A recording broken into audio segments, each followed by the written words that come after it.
Hello বন্ধুরা, welcome back to my channel Swapnanandi. সবাই কেমন আছো? আশা করি সবাই ভালো আছো। আমিও আছি বৃষ্টির মধ্যে একরকম।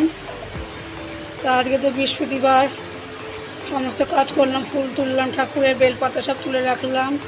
আর আমার বর সকালবেলা চান টান করে ঠাকুরের বাসন টাসন সব মেজে দিয়ে গিয়ে সিংহাসন পরিষ্কার করে দিয়ে গেলো। আমি রান্না টান্না করে সব কাজ থেকে তুলে দেবো। তো বর ঠাকুর বাসনটা মেজে দিয়ে গেছে, আমার সুবিধাই হলো। একটা কাজ আমার কমলো আজকে, ভালোই হলো তাই না?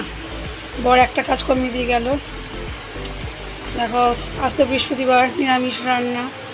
ভাত হয়ে গিয়েছে, এদিকে মুগের ডাল বসিয়েছি, মুগের ডালের মধ্যে আলু কেটে দিয়েছি।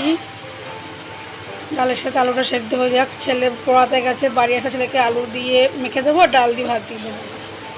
আর আলু পড়লে তোরা কী করবো, আলু টালু ভাজবো, কী করবো। এখন একটু বৃষ্টিটা একটু নেই, কমেছে, কিন্তু আকাশে মেঘ আছে, কালো অন্ধকার, যখন তখন আবার নামবে। চলো দেখতে থাকো। দেখো বন্ধুরা, বৃষ্টি এখন আর নেই, কিন্তু আকাশ অন্ধকার মেঘ। বৃষ্টি নেই বলে আমি আমার জামা কাপড় সব বাইরে দিলাম, সব ভিজা জামা কাপড় সব গন্ধ হয়ে যাচ্ছে আর কি। কী করবো বলো, আবার বৃষ্টি আসলে তুলতে হবে উঠে পাঠা করে। অন্ধকার। এই দেখো বন্ধুরা, রান্নাটা হয়ে গেল। হয়নি, আলু পটলের তরকারিটা হলে হয়ে যাবে। দেখো ভাত। দেখো বন্ধুরা, বললাম না নিরামিষ, মুগের ডালের মধ্যে আলু দিয়েছি।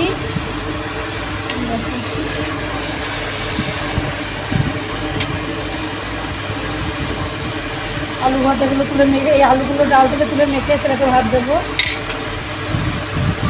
আর এদিকে বন্ধুরা আলু পটলের ঝোল বসিয়েছি, জিরে ফোড়ন আর জিরে আদা বাটা দিয়ে।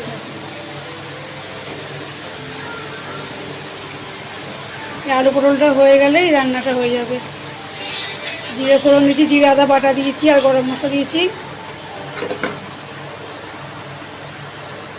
আমি ঢেকে দেবো, আলুগুলো সেদ্ধ হোক।